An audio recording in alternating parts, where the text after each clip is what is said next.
When emergency first responders were overwhelmed by Los Angeles County's most destructive fire yet, a band of surfers, along with their neighbors and friends, stepped up to defend their home turf in Malibu.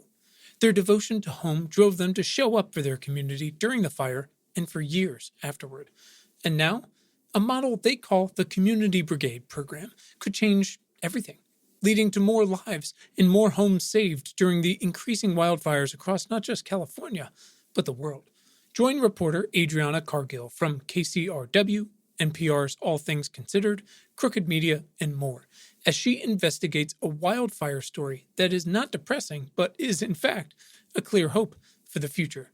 Listen now to Sandcastles, an award-winning podcast about home, how we create it, and why we fight so hard for it.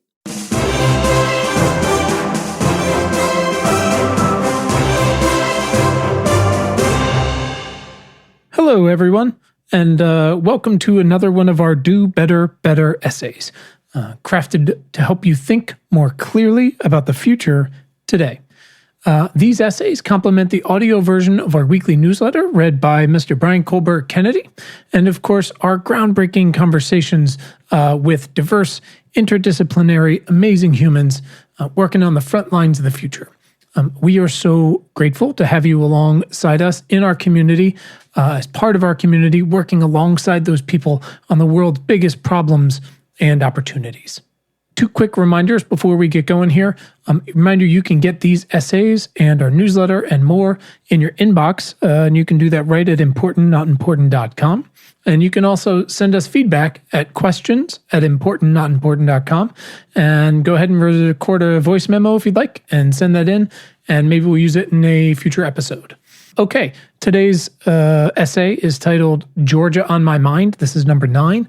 It was originally published on November 9th, 2020.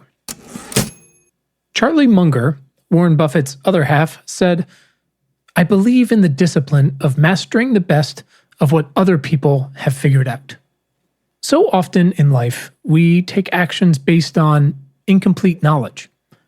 So often, in fact, that it's basically the default scenario.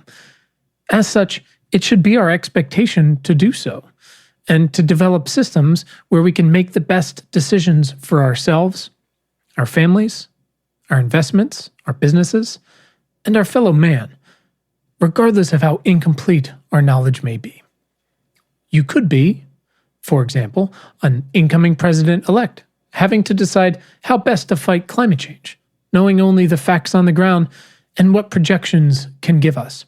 You could be a fund manager with a mandate to incorporate strict, transparent, and practical ESG standards, knowing the opportunities are massive, but the field is still very much in its early days. You could be a mother or father, having to decide between chemotherapy or immunotherapy for a child with something like pediatric cancer, knowing immunology is new and can work wonders, but only in select cases so far, and that chemotherapy has a long record, but that the treatment can often be as bad as the disease itself. Luckily, we aren't often faced with making such momentous, often literally life and death decisions. But by developing systems and best practices for making decisions based on incomplete knowledge, and then practicing these on the daily in less fraught conditions, we can build confidence and muscle memory for when we face bigger questions down the line. In case there's a pandemic. A great way to develop those systems is to learn from others who've come before you. Not specifically in the decisions they've made, but why and how they approached those decisions. It's why the publicly available Harvard Business School case studies are so valuable. It's why learning about popular mental models and how to dissect a problem down to first principles is so valuable. Sometimes in the real world, you'll find that a situation doesn't actually require any new or deeper thinking from you because other people already have figured it out. In that case, you should use your core values that we've talked about to guide you in answering one question. Do I want to participate in this endeavor? If the answer is yes, answer 2 more questions. How can I be most effective with my time? And if necessary, how can I be most effective with my money?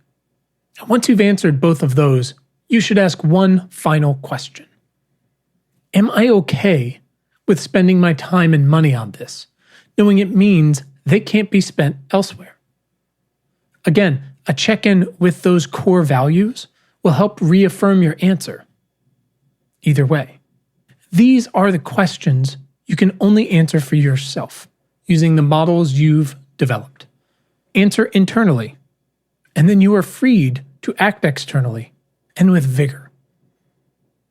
Now, because I always want to connect these models with the real world, I will use a current example. I am actively thinking how best I can participate in and contribute to making sure the Senate ends up in Democratic hands. To be clear, Democrats isn't the threshold here. Empowering elected officials who share my values is the goal, is the threshold, and that's whether they're called Democrats or Vogons. But I digress. In this specific case, I checked in with my core values, and I know that 51 votes in the hands of Democrats means there is a far greater chance of radical climate action and a better world for my children, who are admittedly incredibly privileged to begin with. And further, a better world for so many of our fellow citizens, most of whom have suffered in ways I can't even begin to comprehend. Winning these 2 seats means racial justice, cleaner air, water and soil, better jobs, better healthcare, fewer guns, a more equitable economy, and vastly more productive and cleaner investment options.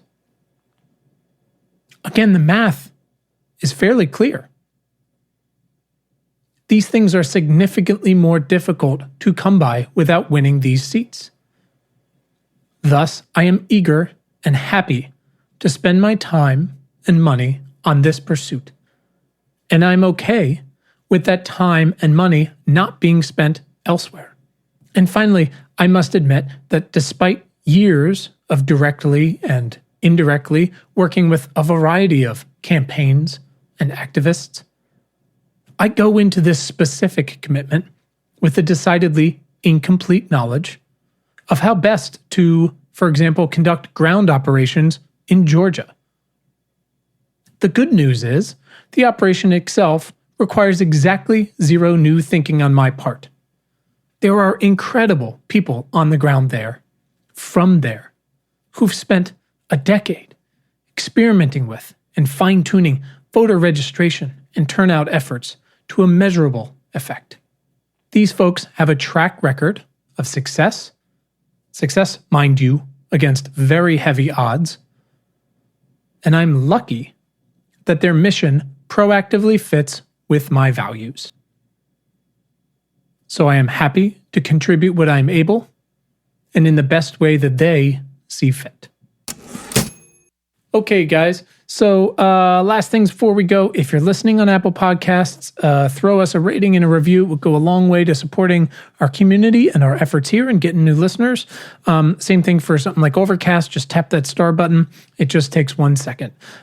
If you are new here, we would love if you officially joined up with our community to help us work on these problems. You can subscribe to the episodes right there, wherever you listen to podcasts. And of course, you can find more awesome tools to complement the podcast on our website and in our newsletter, and that's at importantnotimportant.com. Thanks, everybody.